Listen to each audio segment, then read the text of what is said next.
Hey guys, I'm Randy Unger, and this is a very special episode of Under the Radar, where we talk all things film.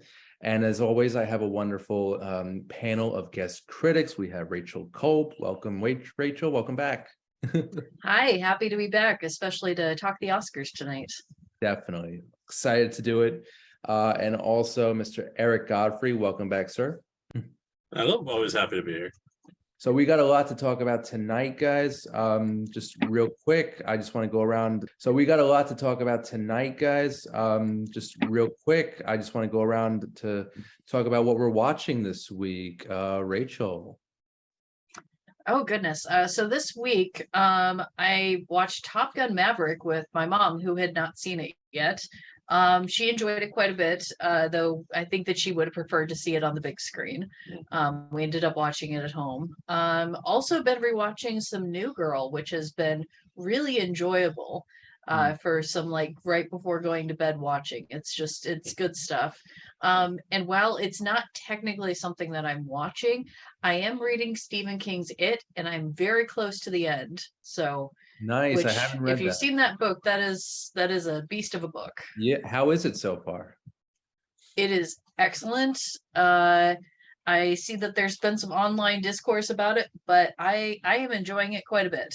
I'm curious to see how this is all going to wrap up. Sounds good. Sounds good.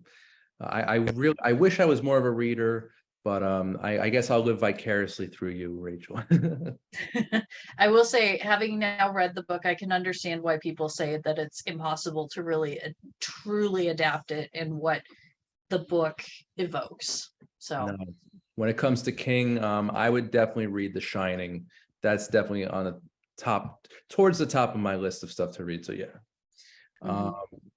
Eric, what are you watching, sir? Well, with all the traveling for the holidays, we really haven't had time to watch anything for ourselves. We've been watching a lot of stuff with the family, and trying to think of like we just been. Well, kind of we all over the were place. watching some Bluey with Bluey with was our my niece. niece. Yeah, because our niece is very into Bluey. She also still is all about Frozen and Frozen 2. So yeah, those are definitely on there, and which we got to do some baking with her. That was fun. Yeah. Yep. A lot of going through the John Wayne collection. I think it's on Paramount Plus. So my dad is a very big John Wayne fan. So been going like he was showing me one that I'd never heard of, that John Ford directed, Donovan's Reef from 1960s with him and Lee Marvin. Oh, nice. What platform is that? Well, that was a DVD. I think it's Paramount Plus has a very long list of like classic John Wayne. Nice. Good to know. Always good to respect the classics. I'm always a fan. Yeah.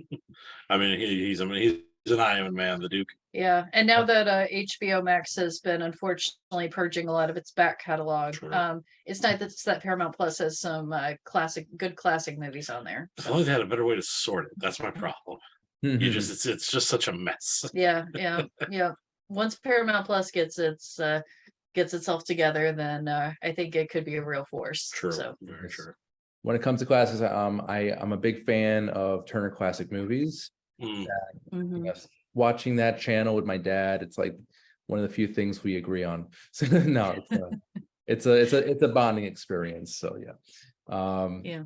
So as for me, I've just been watching random Howard Stern clips on YouTube, basically researching the man, trying to get he's an influence for me, and I totally respect his style and what he does. He is a little controversial at times, obviously, but he definitely knows how to give a good show. So I'll give him that. Also, this past weekend, I went to yet another Randy Edelman concert. This was number 5 for me, and wow. Whenever I get invited, I have to go. I need to hear the Dragonheart score played on piano. It's the highlight of my weekend. Also that weekend, Randy Edelman had scored a film that I attended the premiere for. It's a horror film called The Beast Inside. It's basically about a woman who gets possessed and she performs her own exorcism. It was a smaller film, but it was interesting. Pretty decent. Yeah, I recommend it if you guys are curious about it.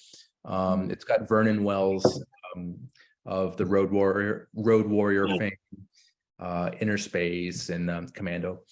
But you know, it was a well-made horror film. I recommend it. The Beast Inside. So there's that. Okay, guys. So we have some stuff to talk about. So a couple weeks ago, we had the Oscar nominations were announced, and very exciting. I tried to watch as many of these movies as possible. I know you guys are in the same boat. You know, there are some movies that kind of fell through the cracks for me. And there was just so many great films this past year rather. And I'm very excited to discuss the nominations for this year. But I just want to mention last year's winner, Best Picture, Coda. That'll be forever on my list of favorite movies of all time. It was just such a sweet movie, such a good story, very, very original. And that's what we need. That's what we have this year with our nominations. So let's get right to it. All right. So right now, I am looking at the Academy website, the official website, and the first category we have is actor in a leading role.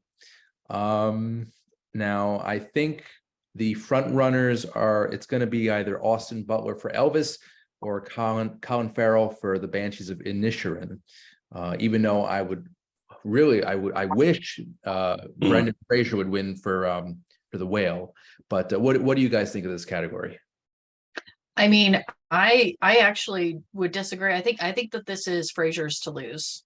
I think that the trajectory is there from everything except for the Golden Globes, which the Golden Globes were never going to give him the award anyways, with all of his back and forth and the fact that he said he wasn't going to attend the ceremony, which good on him, good on his principles and everything. They were never going to give it to him. But I think that just about every other awards show this year has given him Best Actor. And I think that not only is it his performance, but I think that people are just happy to see him back and doing great roles like this again. And I think for that, I think he's the front runner. No question. I mean, it's wishful thinking, Rachel.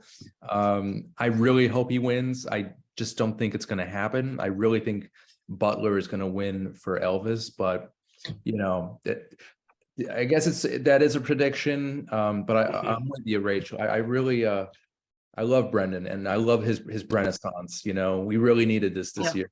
It was definitely rewatching most of his movies this past year was one of the best viewing experiences of the year for me. So, and I will say that both Austin Butler, Colin Farrell, both amazing performances. Yeah. I would not be upset if either one of them won. That's just my prediction. I think that Fraser has the momentum. I hear you.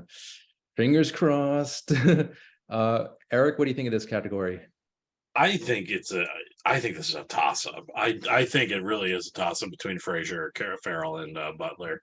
If I had to choose, the thing is, when it comes to Oscar, I get very cynical when it comes to the Oscar voter, and so I think Butler's probably going to win, but I still could see Fraser being up there. And I mean, and I loved Colin Farrell's performance in Banshees so much. And so I wouldn't be sad at any three of them winning. Like all three of them gave amazing performances. But I think ultimately, if I had to put money on it, I think Butler would be where I put my guess. Yeah, and I don't think that it's nominated in any other categories. But I wanted to shout out Paul Mescal for After Sun, which I've heard nothing but incredible things about. I've heard that the movie itself is amazing, but it's also a bit smaller of a story about this father and his daughter on vacation, kind of like a sort of melancholy sort of story. Not really something that would necessarily get attention in other categories, but I've heard that he is fantastic in it. Yeah, that's actually on my list of stuff to see. Same with Living with Bill Nighy. Great actor, loved him in Shaun of the Dead, and just from the trailer, it looks like a really interesting film. So that's definitely on my list. All right, so we'll see. If only we can, if only they can cut the Oscar into 3 pieces. Give it to all 3 Just actors. do the Mean Girls, break up the crown and just toss Someone it. gets the head, someone gets the body, someone gets the legs. If only, if only. All right, guys, let's keep going here. We got a lot to cover. This also goes to where I've always said, if there is a category, there are 2 categories I want to see Oscar add ASAP. That's best ensemble and best stunts. I do think those 2 categories should instantly be added to the Oscars. Didn't they do something a couple years back? It was like most popular film or something. Yeah, but it was just it was a Twitter. Yeah, poll. it was. Yeah. That's why I think the Snyder stuff Yeah. ran away with Yeah. it. Yeah. Okay. So, but I believe that as much as I don't mind honoring individual performances, but sometimes you watch a movie and you're just like, there's not an individual, it's an ensemble. Like I always feel like Spotlight with it one was a perfect example of a perfect ensemble. Yeah, and I think Everything Everywhere All at Once would be exactly is a perfect clear ensemble, winner for that one. Yeah. Also, Banshees had all 3 of those cast members were fantastic. Yeah. So yeah, good observation, Eric. That's a good idea. Maybe hopefully in the future they'll adopt that idea. Yeah, that's those are 2 categories I think should be instantly added to the Oscars. Gotcha. All right, we've got actor in a supporting role. Judd Hirsch, interesting for The Fabelmans. Man, he was only in the film for what 10 minutes, and he owned that every scene he was in. Yeah, he's a legend. I love him ever since Taxi and Ordinary People, and of course but I think he's gonna win it this year. I think it's unanimous, right? Yeah. I mean, it's who I definitely want the most. Yeah, I think it's another case of I want him to win, and I think he has the momentum. The only other one I could see winning, the kind of the underdog I could see, is Barry. I can never say Kagan. Yeah. Which again, his performance in Banshees was amazing. He was fantastic. I mean, I've always seen the clip of him, his confessing on the lake. Yeah, it's funny too because so there was a bit of controversy about an actress that's up in the leading category, and a bit like the Twitter campaign that basically like got her the nomination. Right. And I'm kind of been seeing a similar thing around Barry Kagan recently. It's not, and it doesn't feel as contrived as the one for Best Actress, but a lot of people sharing the story of Barry Kagan, the fact that he was in 13 foster homes. 13 foster homes. Yeah, he had a hell of a upbringing. That he came from nothing, that that nothing was expected of him, but now he's up for Best Supporting Actor. So. No, he was very good, very memorable in the film. Really likable, like really like genuine too. Like you'd actually believe this character exists. So I don't think he's going to win. I'm almost positive Key's going to win it, but Barry's young enough, so he has a good career ahead of him for sure. Yeah. I could see also Brendan Gleeson sweeping in and kind of being the like surprise choice, because also there's also the thing that the Oscars like awarding people for basically their whole careers, and this could kind of be that for Brendan Gleeson. I could see, and well deserved. Again, like Banshee's one of my favorite movies of the year, and there was not a weak performance in that movie. Agreed. And even the location of Ireland, the Irish countryside. Oh, beautiful. That was like a character all in itself. Yeah, now I will say this is the one category that I'm not big on snubs, with a few exceptions here and there. But the problem is I don't know who I'd kick out of this list.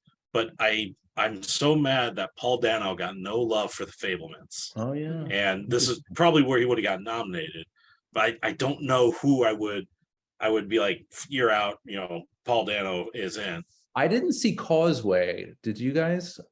No, I have not, but I've heard excellent things, and I will always, if it's Brian Tyree Henry, I always have trust in him. Yeah. So that's what I mean. It's like I wish they could be like, and Paul Dano. Nice. All right. So next up, we've got actress in a leading role, and Tar was actually really good. Very different film, very well written, by the way. But we've got Cate Blanchett in the lead, and she's fantastic. And it's her show all the way. I think she has a very strong chance here. However, Michelle Yeoh and Everything Everywhere was also fantastic. I rewatched it the other night, and this movie just gets better and better. I can't wait to see it again. Yeah, she owns this movie as well. So it's very, I didn't see To Leslie. I heard Anna de Armas in Blonde was I heard that she was the best part about it. I heard Blonde was just kind of. I do really enjoy Ana de Armas, so I could see it, but yeah, I've heard the movie was awful. Yeah, I think it was nominated for a Razzie or a few Razzies. Yeah, man, what if that Andrea Riseborough ends up winning after the whole controversy of her nomination? Because Andrea Riseborough from To Leslie is the one that the Academy had the investigation. They had to investigate into what was happening. The issue exactly? What happened? There was a whole slew of A-list actors that suddenly tweeted almost exactly the same tweets of support for her performance in it, and basically doing their own personal for your consideration ads. And so when her nomination came out, there was a little bit of concern that it's like, was there some behind the scenes dealings on this? Like, what went on here? Like, what led to all of these people just suddenly tweeting almost the exact same thing, talking about how great her performance was? Yeah, because her inclusion in this category, it seems like they kind of just stuck it in there a little bit. But I'm sure it's a great performance, don't get me wrong. But we shall see. Oh, okay. Also, Michelle Williams was phenomenal in And so I personally I agree. I think Michelle Yeoh is going to win. I honestly, I could see, just as far as Everything Everywhere, this could be a year where a weird genre kung fu movie sweeps the Oscars. It's a very real possibility. It is. Well, we definitely know it's going to win Best Supporting Actor. And probably visual effects. Yeah, but Michelle Williams. But then on the flip side, then you have The Fabelmans, which is just. But that's the thing, is that Michelle Williams, she has gotten her flowers for oh goodness, the one with Casey Affleck. Right. Manchester. So Manchester by the Sea? Manchester by the Sea. Yes. Yeah, like she has gotten awards love before. Everyone still loves her anyway, so it's like I'm fine with Michelle Williams not getting it this year. That's she's very talented. She's going to give us lots more great performances. I think if I had to rank it, Michelle Williams or Michelle Yeoh is the most likely, with Blanchett right next to her, and then kind of Michelle Williams as the dark horse, as the maybe. Yeah, that's a good predictor. I believe Cate Blanchett won the Golden Globe for her role. But it's definitely her. Yeah, I agree with that. Definitely agree. Yeah, and I think it's confusing too, because with the Globes they have the division of drama and comedy, and I don't know where they put Everything Everywhere All at Once, if they put that. I believe that was comedy. I think it's comedy. Yeah. All right, guys, moving along here. Best Actress in a Supporting Role. Okay, so Angela Bassett for Wakanda Forever. She won the Golden Globe for best, I think it was drama. So we've also got this one. I think they kind of stuck in here. I mean, she was good, but I didn't think she was Oscar worthy. I mean, Jamie Lee Curtis in Everything Everywhere. She was funny, really funny, and great, but she won't win. I don't think she's gonna win anyway. Stephanie Sue, is it? Yeah, Stephanie Sue. Yep. Everything Everywhere. Yeah, she was great. And I was gonna say, I'm not gonna spoil anything for anyone who hasn't seen the movie, but she was really great too. She's fantastic. So same with Kerry Condon and Hong Chow in The Whale. So this is a very, very strong category here. So these are all very contenders. So, but I think Angela might win it because she's a great actress overall. The first time Marvel movie ever wins a acting category. I think the most likely to win are either going to be Angela Bassett or Kerry Condon for Banshees, because I think she was really exceptional in that role. She was. I think that Angela Bassett, it would be a case of not only are they honoring her and her work in this movie, but also honoring her career, They I believe. and they can have the redo on when they thought they were going to be honoring Chadwick Boseman, but then the Oscar went to Anthony Hopkins, and everyone awkwardly sat there like, yeah. So if they give it to Angela, then it'll be like, you know, a nice success story. So we'll see. Has Carrie been winning much? I haven't really been following her. I'm not sure. I don't believe so. I don't think she really has been, but I just have a gut feeling about it. Like that this is the type of role that I think that they would like to award. And also I think that unfortunately Jamie Lee Curtis and Stephanie Sue both being up for Everything Everywhere All at Once, that could end up with a split vote. Which I was really happy to see Stephanie Sue nominated in this category, because she had been passed over in some of the other awards this year. And in favor of Jamie Lee Curtis for Best Supporting. So I was really happy to see her up there. Also, because we saw her twice live on stage before she was Stephanie Sue of Everything Everywhere All at Once. We actually saw her in SpongeBob SquarePants, the musical, playing Karen the computer, love interest to Plankton, and then in Be More Chill, playing Christine in that. She's fantastic. That sounds like an amazing performance. I wish I was there. That's cool. Well, yeah. The only thing.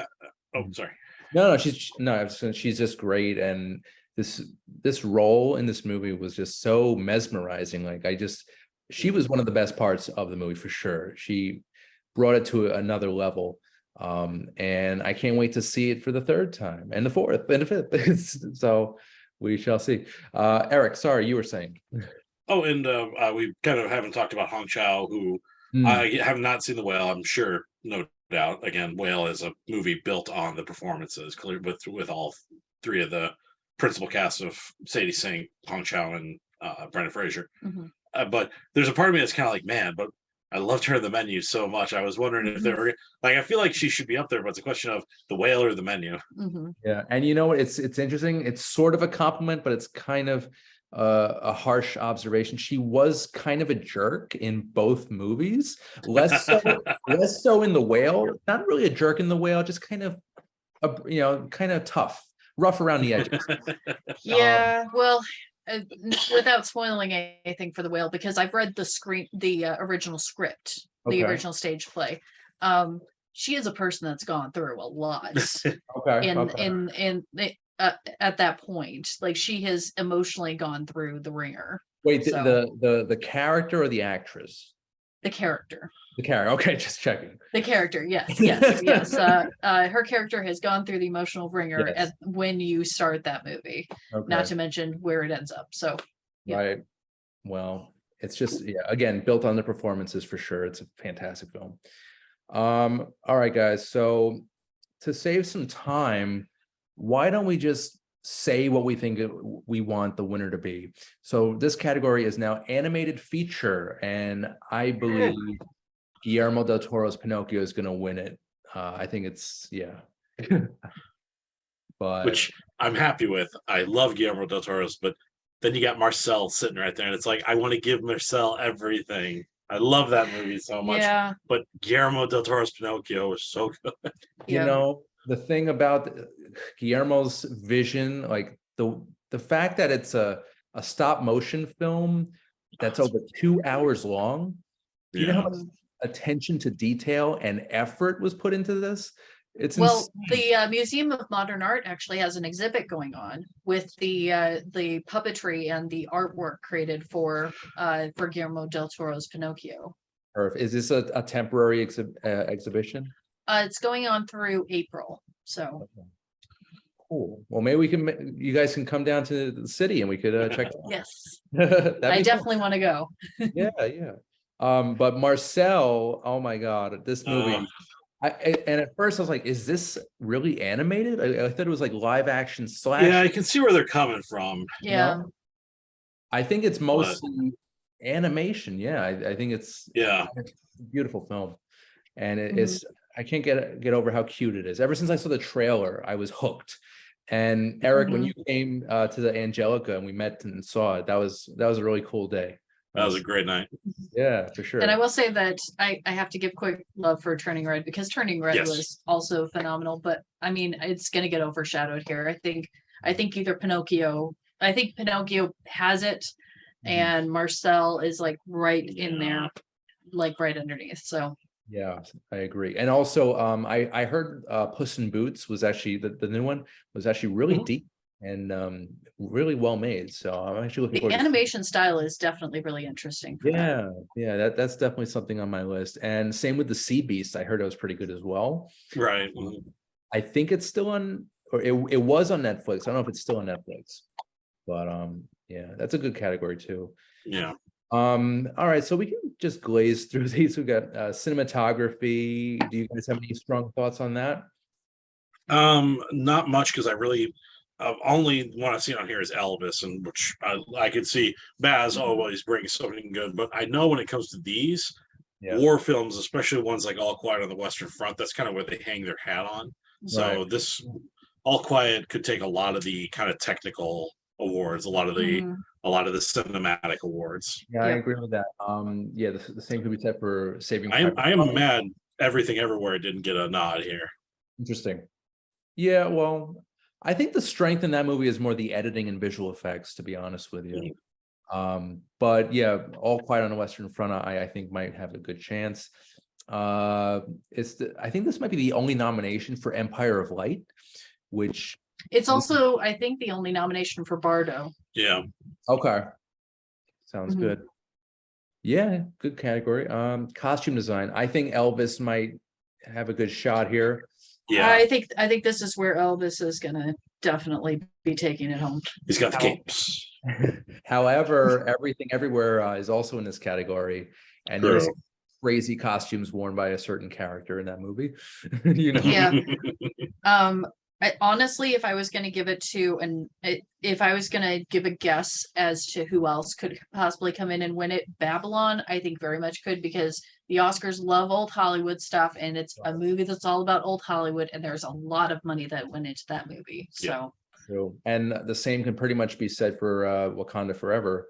You know, the first, I didn't see the second one, unfortunately, not yet anyway, but the first one, I remember the costume design being crazy, very, you know, inspired by traditional African garb, you know. So I think they even upped it in this one. So this is also, this category can be anyone's game here. Under the Radar is brought to you by Magnitude Jewelry. Add a 2 to match your attitude. Patent pending, interchange genuine gemstone and crystal EMF protection jewelry. For more information, please visit magnitudejewelry.com/gemgirl or call 718-268-6634.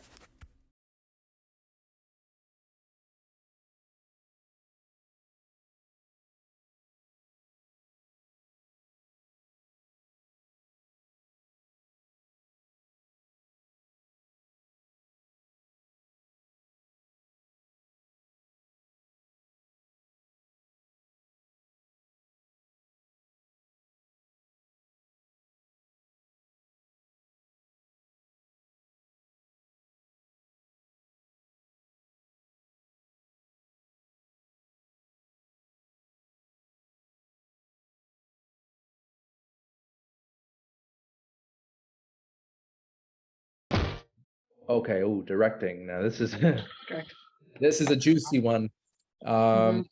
You all know that I am a huge Spiel nerd, so yeah, and Spielberg did win the Golden Globe for The Fabelmans, so I think it's either him or the Daniels here. That's my thoughts exactly. That we are aligned. Yep. Cool. I think the big question this year is going to be: is this going to be a year where director and best picture split? Because the fact that, and I appreciate this, the fact that all 5 best directors have their movie as best picture, meaning that there isn't, like, you did such a great job directing, your movie's not up there, or your movie's there, who directed it? Right. So at least that means that's 1-to-1. So, you know, but the big question is going to be: is Spielberg going to win best directing, where Everything Everywhere wins best picture? Daniels versus Fabelmans. And man, I really don't know. You know what? I think we might have a repeat of 1998's awards, which the best picture went to Shakespeare in Love, and Spielberg won for Saving Private Ryan for directing. So I think we have the same situation here. I think if there is going to be a split, it's probably going to be Spielberg for directing, then Everything Everywhere winning Best Picture. I could see that split happening. Or maybe it could be the reverse of that. Everything that would be weird. Wouldn't that be weird? If that split happened where the Daniels win Best Directing, but Fablemans wins Best Picture, right? That would be like I would be confused. Right, that's less likely, but you know, it would be cool. Yeah, but again, I'm probably Spielberg here. As much as I love the Daniels, as much as I love that, Fablemans is just it's one of my. It's the fact that Spielberg should not be making movies this good at this point in his career. He's still making his best work. Yes. He's phenomenal. I love him. You know, I mean, the man is, I think he's about 75 years old, but that is not slowing him down. Yeah, the fact that it's like, this is what you follow West Side Story with. And plus, he's always producing stuff. So he's super busy guy. That's awesome. All right, next up, we have a documentary feature. I'm not going to be good for that one. I'm ashamed to say that I have not really seen many of these, but you know, I'm sure there are phenomenal films and very, you know, enlightening and educational. Yep. And we still have some time before the awards to see some of them. Sure, we do. Same with documentary short. We got film editing, and basically we've got Banshees, Elvis, everything. Tar and Top Gun Maverick. But I'm really hoping that Everything Everywhere wins this one. I can definitely, I agree. I think Everything Everywhere will win. I think it's a lock right there. Because when I rewatched it, some of these scenes, some of these cuts, and you know, Rachel, you're an editor. This movie is just exquisite. The way I can't even imagine the editing screen, what it looks like when they're editing together some of these scenes, and just the overlap and everything that's going on with it. Everything just Everywhere. Incredible. Yeah. Yep. Editing everywhere. Editing everywhere. All right. And though, you know what, Elvis did have some good editing too, but you know, I'm pretty sure Everything's going to win it. Elvis could win alone for that one weird scene where Tom Hanks like goes and deal, and like he like shows him like roll the dice and like goes into the crazy and deal we did. He's like he just throws the dice and it transitions to the next scene. God, Hanks in that movie, that was just so ridiculous. That makeup and the accent, that was the worst part. I think he might have been nominated for a Razzie for that. Or should have been if he didn't. I guess I'm forever going to be odd man out where I actually enjoyed Tom Hanks' performance in Elvis. Okay, there's a difference between enjoying it and thinking it was a good performance. But I would never give it a rest. I'd never sink to that level. It's I really enjoyed Tom Hanks in that. He was a cartoon. He was Elmer Fudd. He was a Dutch Elmer Fudd, but now did you prefer that performance or would you give a Razzie to him in Pinocchio? Pinocchio. Okay. Yeah. Very good. Pinocchio was kind of Hanks just turning in. At least say what you will about his performance, Elvis. He was trying something. Oh, he was committed. Yeah. He came to, like Pinocchio was the Disney. There's 2 more zeros after that. after that. Thank you. Sign. All right. Have a good day, guys. Yeah, it's ridiculous. And one of my other favorite directors, Robert Zemeckis, helmed that project. It was just a disaster, so unnecessary. Yeah, but that's another episode. Yeah. Yep. Did you guys see any of the international feature films? No, and Nope. Obviously I'm mad that RRR didn't get nominated, but I also then found out that the reason why RRR is not on here is because for some unknown reason India didn't submit it. So yeah, they submitted another film for best. It's like, why did you not submit RRR? Yeah, which I actually heard it was very, very. I didn't get a chance to see that either. Another 3-hour movie, But yeah, that's on It'll my. breeze right by. It does. Yeah. Blows right by. It is Yep, a yep. it is a trip. So I wanted to mention that in the international feature film category, 2 movies that I'm very anxious to see. I really want to see Argentina 1985 and Close, which is Belgium's submission. It just looks incredible. It's a really interesting film about friendship between 2 young boys, and as they get older, kind of the questions that are raised by people within the community about their friendship and about it's kind of gay panic the movie.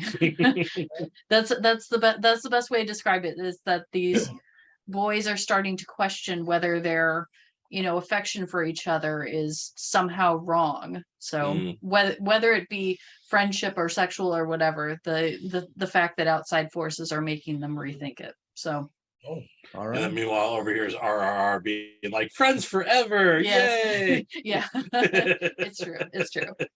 Also, from Poland, EO. I believe it's a story of a donkey. That's really all I got from it. I just saw the poster and it intrigued me.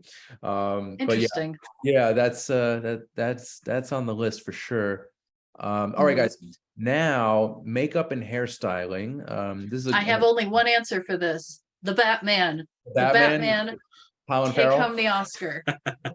Colin Farrell, just He alone. That's a He good looks point. awesome. That's a good point. Yeah. If it does win, it would win for Colin Farrell as Penguin. Yeah. Which at the same time, you could make the case for Fraser's transformation in the whale. Yeah. Yes. The whale is it might be a good shot. That might be the only win it gets this year. Yeah. I didn't think about it, but you're absolutely right with Batman. To be fair, Farrell's transformation is when I'm like, yeah. So I think that's the one where you are not distracted by it. It's going to be the who got a better prosthetic workout. Was it Colin Farrell's Penguin or Brendan Fraser in the whale? Oh, I thought you were going to say Tom Hanks in Oh God, it really is. Well, the fact that Tom Hanks did kind of look like their version of the Penguin. Yeah, he did a bit. Yeah. Oh my God, I just pieced that to those 2 performances together. Yeah, You'll never catch Elvis, Batman. Oh my God. Yeah. Ridiculous. Okay. Now we have a category that I'm a big fan of. We got our best original score. And we've got the Fablemans. So John Williams, the man's been nominated like 100 times already. He has I don't even know how many Oscars he has. He has a bunch. I think out of respect for him, because the man is up there in age, he's in his 90s now. I think it might just go straight to him. However, yeah. Oh no, he's still doing Indiana Jones. That's going to be his last movie. No, he's already said that he's already canceled his retirement. You didn't hear that? Oh no, I didn't. Yeah, he's already canceled his retirement. So Indiana's no longer the last. It's no longer the last. All right. Oh my gosh, this guy's Tom Brady of he's the Tom Brady of the orchestra. Yep. Yeah. Well, good for him. He's doing what he loves. So do it as long as you can. That's what I say. When did Spielberg be like, I'm making another movie? All right, I'm out of retirement. Yeah.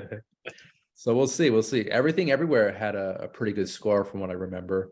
So that would be my pick. Yeah. Although to be fair, don't forget Babylon won the Globe. So okay. So this might be. I obviously didn't see Babylon, so I don't know. But that one was the one that won the Globe. Well, so that I think it's also a question of, did you like the music in La La Land? Because if you did, it's by the same guy who did the music in La La Land. Yeah, I love that one could be. And I will give a shout out, not again to drag too long. This is not to be a fanboy, but I'm kind of mad Batman didn't get some love here. Yeah. Oh, I feel like the Batman score was good enough to be on here. I mean, honestly, with the Batman score, I just remember just one short theme that was kind of just replayed over, and it was a lot of very atmospheric, brooding underscore. So I didn't think it was as strong as say like Danny Elfman, but right. It was still effective, but I don't think it'll win. I'm just I don't think it wasn't even nominated, but maybe it's the write-in. Right. But Giacchino, Michael Giacchino is a fantastic composer. Yeah. Probably my favorite is an early score of his. He did The Incredibles, which Beautiful. He was nominated for that, or did he win for that? I think I know that he was also nominated for Up. That's right. That was also him as well. Mhm. Yeah, he's been with Disney for a while now, so yeah, that's Yep. good. Mhm. All right, so best original song. Any thoughts there? I've got Natu. I've got two songs. I think Natu can and will win. But I also really enjoy the middle school anthem that is "Hold My Hand" from Right. Top Gun Maverick. I'm gonna say Natu because weirdly enough, even though I do actually like that Lady Gaga song and it works really well at Maverick, Yeah. it feels like nobody really talked about it. Yeah, it's kind of strange that they didn't, considering that the music video was quite epic for it as Yeah, well. it's a good song. I like it. And the music, the nice thing about it too is that the musical theme from it like does pop up in the score throughout the movie. So Mhm. that's another big plus on But that side. Natu is in a league of its own. It deserves the Oscar, and I Yes. cannot wait to see the performance. Yeah, and honestly, I don't really remember any of the other songs. I don't think I've even heard Applause, so I have no thoughts. So, all right. So yeah, I really haven't seen. I mean, I've seen some of the movies there, but I don't really remember the main songs. So yeah, we'll see. The second you watch RRR and you get to the Natu sequence, it'll live rent free in your brain for the rest of the year. An earworm. I like that. Okay. It's weird on the Academy website. So with the list on it, now we have Best Picture, but it's like sandwiched in the middle of all. This is like. But we've got all right. So I'm just gonna say it. I mean, what do I think here? Yeah, it's either Everything Everywhere or The Fabelmans. Tough. I think it's just it's a toss up between those two. I don't know. See, here's where I split. I think it's a toss up between Everything Everywhere and Banshees of Inisherin. I really, as much as I enjoyed Banshees, I think it's between Everything Everywhere and Fabelmans, because the Oscars very rarely give it to smaller films. Coda was a real exception to that. But they love Martin McDonough, especially with 3 Billboards. He ran the sweep on that. That is true. He might win for I don't know if it's adapted or original screenplay. So it would be original. He wrote that one. Yeah. Okay. Which awesome, fine with. I love Banshees, but so for me, that's where I feel like Everything Everywhere has a win behind it, and the fact that a genre film got that much nominations, I think Oscar is saying yes, we want to give it to it. Well deserved. My probably favorite movie of the year, but Banshees would be the one that I think could maybe steal it. Really, for Best Picture? For Best Picture, and maybe even steal it from Fabelmans as well, because it's like for me with those three, they're just like constantly like shifting like that. And as good as I know that we all joke about my feelings about Top Gun Maverick and my feelings about Tom Cruise. Like, it is a great movie. It's a great movie, and I won't argue with it. I won't argue with the fact that it's on this list. Yes. I will say that I think a bit of it being on this list is also because it brought people back to the cinema, and the Academy is anxious to get people back to the cinema. And I think that they kind of want to award Tom Cruise a bit for that. You know, if it wins, he's got to skydive from the moon to accept the award. Like he'll recreate the teachings of L. Ron Hubbard and just dive into a volcano. The volcano will erupt and he'll come out and be like, "Thank you, Academy," and like he'll like fly away in a jet or something. I think it's just so ridiculous that Top Gun is on this list of phenomenal films. Like, it's a good movie. It's an exciting, fun adventure, but is it an Oscar-worthy film? Best Picture worthy? And that's a tough one. I still need to see Avatar: Way of Water, and I'm sure that once I see it, I will feel about it. But right now, I'm kind of the same way that Eric actually was feeling about watching You People. That once we were watching it, we're like, "This is a great movie," but leading up to it, it's like, You know, you're gonna sit your butt in that theater, and the James Cameron magic is gonna come sprinkling down. You're gonna be like, "That's right, it's master of cinema, James Cameron." Yep. What am I? Of course, I'm strapping in for this. So yeah, guys. Speaking of You People, I'm not sure we're gonna have time to review that. Yeah, I think not. Let's that just was talk my original more plan. I will say I thoroughly laughed my butt off and enjoyed it. Okay, good. Yeah, I enjoyed it too, actually. It was a little heavy-handed, but you know, it was very funny. Yeah. Or maybe next week or we can review that. But Absolutely. Yeah, sure. because there's a little So bit. so now we can talk about why Top Gun Maverick deserves to be up for Best Picture.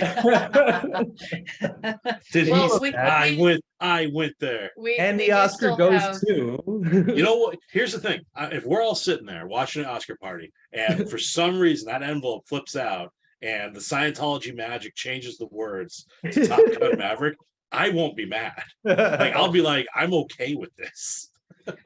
winning over I'll hear that everything. Lady Gaga I'm theme sorry, playing. but winning over everything everywhere. All I at love once, it. But I'm okay with Top Gun Oh. Maverick being the best movie of the year. I'm I okay with would it. not. I'm okay with it. I would not be. It's No. ridiculous, though. It's a cartoon movie. Like it's not real. There's no substance. It's a sequel. It's a sequel to Oh, a yeah, movie that wasn't even that good in the first place. Right? No? Okay.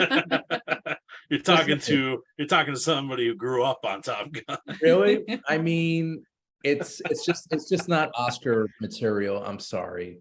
You know, It reminds me of the thing that I always argue about, the problem that the Oscar always has about the fact that it's very good when it comes to artistic stuff and a very heavy-handed on drama. But one of the reasons why I think, and this could be the argument for why Maverick's on there, say with Avatar, is that there's always seems to be a fight between the criticalness of the Oscar and what the average film viewer enjoys. Mhm. And so you can definitely make the argument that probably both of them are on here because they were the biggest movies of the year. Yes. However, And that they're trying to how many million hours of RRR has been watched on Netflix? Has Top Gun Maverick had screenings in LA where people showed up and did dance numbers to like actually got up and danced in front of the screen like Rocky Horror Picture Show? RRR has this. Which again, Top Gun does not, and neither does Avatar, as far as I'm and aware. I don't blame think India anyone's for showing not up in scuba. blame India for not submitting RRR. I Well, will agree with you. I think it still could have been eligible for Best Picture, though. I don't know how that works. I'm very confused. Oh, the now. international- the nomination process is Yeah. always so Mhm. confusing. Yeah, Yeah, that's might the not- whole- the issue with Parasite, how that was nominated. Was that nominated in 2 different categories that year? Yeah, because that Parasite was that. You're right. Yep, That was yep, nominated both international and Best Mhm. Picture. Yep. Strange situation. Yep. Well, So just I listen to Goose. Give it a Top Gun Maverick. it's ridiculous, but we will see what happens. We'll see what happens with that one. I'm gonna have my leather jacket and Lady Gaga theme ready to play as soon as Tom Cruise walks out there. You know, Eric, I don't know if you're aware, there is a Top Gun Day, or at least there was when the special edition Blu-ray came out a couple years ago. Nice. So basically, I think it was playing in the theaters during that. It was probably 2016, or no, it was a little after that. But they showed it at different theaters throughout the country. They re-released it on a special Blu-ray, loaded with special features. Oh yeah. You know, I mean, it's a good movie. I like the original. Yeah. Oh, don't get me. As much as I'm making fun of it, it is Candy Rush. It is pure macho nonsense. But it's the type of that's like it's Tony Scott. I mean, you have an expert filmmaker behind the first one. The one thing that I will say, I have my feelings about being up for Best Picture. I have stronger negative feelings about being up for Best Adapted Screenplay. Yeah, that is nonsense. That is actually nonsense, especially on the second watch of it, because so much of the dialogue is characters turning Tom Cruise's character and going, "Oh, you're so great, you're the best, and we're just not the best." Did you not? And we need to put you in charge. Did you not see the movie where he is the best? I mean, you might have missed it. He was the best. All I'm saying is, there's literally a moment in. Oh, sorry. Go ahead. I really wish Tom Cruise would stop playing an action hero cartoon character and go back to his dramatic side. Like, I think the last time we had that was in Collateral, and that was 2005. Yeah, it's been and Magnolia was before that. Yeah. So yeah. He's maybe once he actor. Once he gets all the Mission Impossibles out of his system. He's never gonna get. Well, he's got 2 more, so. Yeah, Dead Reckoning parts 1 and 2. There'll probably be others after that. We'll see. Maybe, depending on how much he still wants to try and kill himself.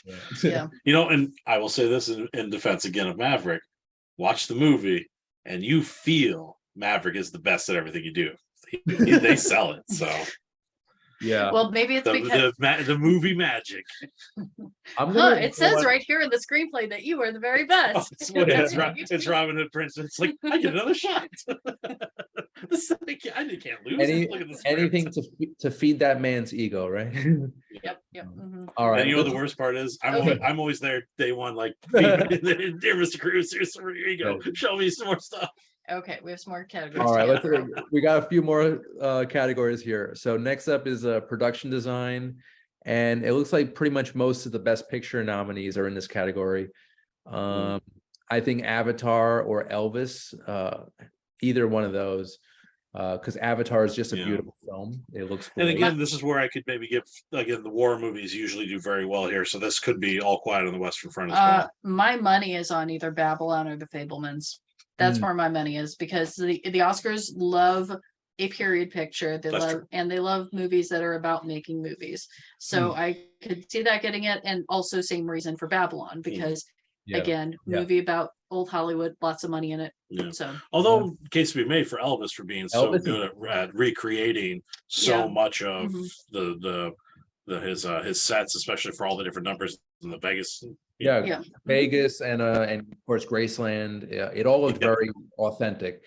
And so Elvis, it looked like that world. I mean, obviously, I didn't live in the 60s and 70s, but I'm assuming that it was pretty close to that.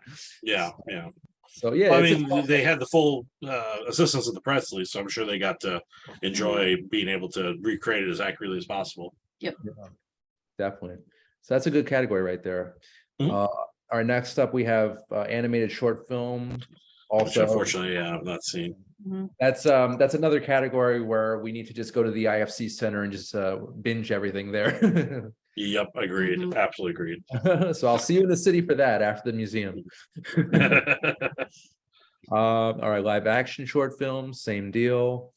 Sound. The Batman is nominated for that. I am on board with that as well. The sound in that movie is excellent. You never have trouble understanding the characters, even though there's all sorts of things going on in that movie, all sorts of big sounds, explosions, but you could hear every character. You know what? Every nominated film in this category has a very strong shot. But I think, and I'm going to say this, I think Top Gun actually might deserve this award. Sound. Doesn't that feel good to say? It does feel like I'm getting something off my chest. Oof. Sign that Xenu is coming in. Being blessed by Xenu. So if Top Gun doesn't win Best Picture, I have a shot here. But Avatar, the Batman, very good category there. Visual effects, same deal here. I'm almost positive Avatar is going to win it. I think this is Avatar's to lose, no question. It won in 2009, and that time James Cameron's photography and CGI was revolutionary. So he's definitely upped it in 13 years. So I think his team is going to win it for this one. And combine that with his absolute passion for underwater cinematography. Yep. I don't know if we're going to get The Abyss Part 2, but I always, I think that made me sad. There was always a part of me that was expecting Avatar to be like the backward, like the back door, like they go down and you see the Abyss aliens or something down there, like they've been on Pandora this whole time. That would have been amazing if they brought back some of the original cast, and basically, that from the Abyss world to Avatar. I think that would have been a smooth transition, I don't know what happens in the original movie, but like somehow at the end credits, like they're just sitting around and you just see the face come out of the water. Yes. And I always love that pink liquid that makes you breathe underwater. That's a crazy idea, and they should have explored that further. But you've not seen The Abyss, right? No. Oh yeah, we gotta rectify that. Yep, I'll see it. We'll do it. Yep. He did it between Aliens and T2, so it was a great time. It's really good. Yeah, it's awesome. Oh, here we adapted screenplay. Another win for Top Gun Maverick. No, I'm sorry. If Tom Cruise saying, "Hey, you got this," wins over Glass Onion or Women Talking, I will throw a fit. Right. You were talking about the Rolling Stones people protesting outside Rolling Stone over Celine Dion not being on the list of top 100 singers of all time. I will be outside the Academy protesting if Top Gun Maverick wins for Best Adapted Screenplay. Oh my God. Yeah. All kidding aside, I could see Women Talking to Glass Onion taking this one. Yep. Yeah. Definitely. It feels weird for Glass Onion to be adapted, but I know that's the whole sequel thing. Yeah, still on my list. I know it's on Netflix now. It's fantastic. I loved it. Yeah. I gotta see Living too. This is the second time I'm seeing it on this in the nominations, so that's pretty cool. All right, and original. Yeah, I think. Oh, sorry. Oh, sorry. I was just gonna say for Glass Onion, it is very much a case where the more that you watch it, the more like the double meanings and triple meanings and everything come out in that script. It is every line is exactly where it should be. So it's really good stuff. Well put. A glowing recommendation. Original screenplay. Ooh, this is a tough one. Now this is the final category. So yeah, this is a very, very good category. Triangle of Sadness. I don't know if you guys saw this one. No, I want to see it very badly. It is bonkers. It's a crazy movie. It's sort of a black dramedy. And it takes place on a ship, and there's some rocky weather on the ocean. And a lot of vomiting. Yeah. Oh, you know about it. Okay. Not for the week of. I was trying to keep it relatively spoiler free, but yeah, it's hard to describe the plot without spoiling it. Just that it has a pretty much an ensemble cast, and Woody Harrelson plays the captain. So it's and that was my main reason for seeing it, because I love Woody. But yeah, so it's a great film, and yeah, there is some a lot of vomiting. I recommend it, you guys. I think you guys would like it. It's kind of like it reminded me a little bit of The Menu, that kind of that vibe I got. So, and I'm surprised The Menu is not nominated for a single. Yeah, thing. I feel like most of the snubs I've read for most people. For me, Menu definitely getting no love, and Nope with Jordan Peele as getting no love as well. Nope could have easily been nominated for Best Original Screenplay, I think. Also, what was it? Keke Palmer and Daniel Kaluuya. They were fantastic. So I'm surprised that film did not get a single nomination as well. Yeah, crazy. But if I had for original, I think Banshees. I think Martin is going to take this one, and well deserved, because I love Banshees so much. For me, it's between Banshees and Everything Everywhere All at Once. Yeah, I think really between those two. I would love to see Banshees win, because the movie was just all dialogue. It was just the interchange between all the characters, and it felt so fluid and genuine, and you actually believe what was happening. It could happen, and it felt real. So I really hope McDonough wins for that. Tar also had a pretty strong script as well. So yeah, this is an interesting category. I don't think Everything Everywhere is going to win this one, but you know, Fabelmans could. But yeah, I think I agree with you that Everything. This is not its strongest category. Yeah, I disagree. It could. That movie is emotionally grounded by its dialogue. It is. I'm just saying in comparison to others, like out of these ones, I would vote for Banshees for original screenplay, like no question. Yeah. Very much a case of really whatever you pick, you can't lose. Yeah. Yeah. I am in love with this list of nominations. I think we have a very strong list here. Some really great, memorable films. And I'm excited come March 12th, it's going to be a good night. Yeah. And also we've got Mr. Jimmy Kimmel coming back to host. So that's exciting. I've always loved his monologues. He just has this very, very dry, kind of deadpan style about him. I'd love to see Conan O'Brien host one year. I don't know if he's ever been tapped for that. I thought he did host one year. It might have been It one was. of it the, maybe wasn't it was the like Oscars. the Globes. Yeah, Or something. it was another. Yeah, award maybe he's never show. done the Oscars. Okay. Yeah. I mean, no one can ever replace Billy Crystal. That's for sure. True. He's the king of Oscar hosts, I think. Yeah.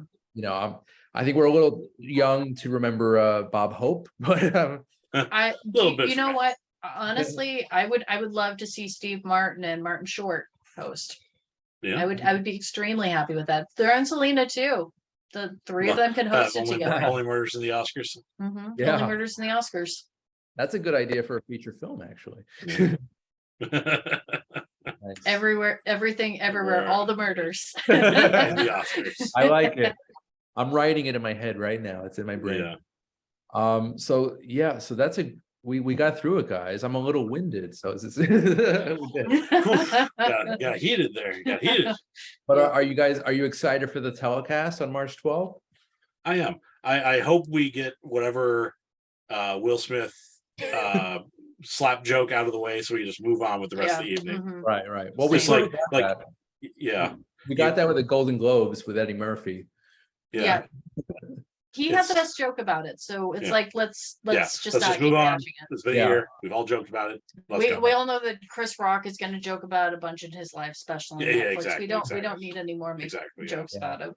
Kimmel will most likely open with something like that with a Will Smith joke. Yeah, get it out of the system. See, just do it. I would have a lot of respect for him if he opened with a joke about the Quinta Brunson stuff from the Golden Globes. But that's TV. We're here for the movies. The Emmys. Sorry, the Emmys with the whole thing with him and Quinta Brunson. I would be very happy. We're here for Vin Diesel and Nicole Kidman's favorite pastime, and that's the movies. I would love it if Nicole Kidman and Vin Diesel just like walked right over him to get to the stage. Yeah. Like, Jimmy, you're interrupting the movies. Awesome. So guys, we just have a couple minutes left, and I don't think we're gonna do coming attractions because we're out of time. But real quick, plugs. Is there anything you guys are working on? Yeah, I mean, I got my Top Gun Maverick podcast coming. You got goosed. I got goose. Yeah. Goosed. Gooseberries. Miss Kolb, any plugs for you?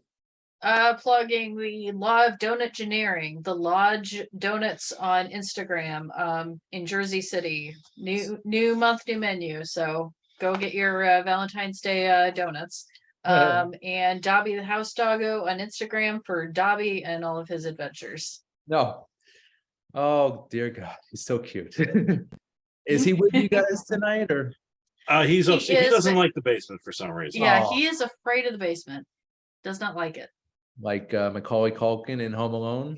Yeah. Very much that, yes. Okay. Yes. Very good. Well, we'll send him my best. All right, guys. So yeah, everyone watching, if you want to catch new episodes of Under the Radar, you can just tune in to Manhattan Neighborhood Network every Monday at 11 a.m. Eastern.